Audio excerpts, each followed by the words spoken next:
Phoijing Lambal Nambol Da Leiba Cats and Cookta Khangnbam Naocha na present Touba Tete Sapam AMADI Ras ELANGBAM na SAKTAM LANGBA LAIRABA Hero HAIBA music video album release TOUBAGI THOURAM PANGTHOKHRE THOURAM aduda Romi Mite renowned filmmaker and national awardee Sapam Anand Vice President Association of Manipur Business Industry and Oinam Openjit social worker na athoiba mithunglen oiduna THOURAM adu pangthokhi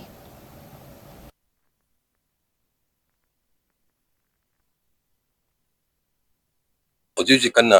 Manipur ki music videos sing sida maroina anoba filmmakers aduga anoba artists sing mahoina yamna thawai yaungna aduga treatment su masidum yamna thawai yaungna tobugi mami madi tai masigi masi uba phangusima ngai aduga maroina hena muk haitare koi gi story sing tu based oba ya manga teni hoi music video aismak tu music the base of video makalena ko hena kare hena reach out ko hojikti chewala madan music videos amna release tawe hena numbers of sabai overall sisna koi gi even YouTube ki platform aduga top streaming kind of platform sing sa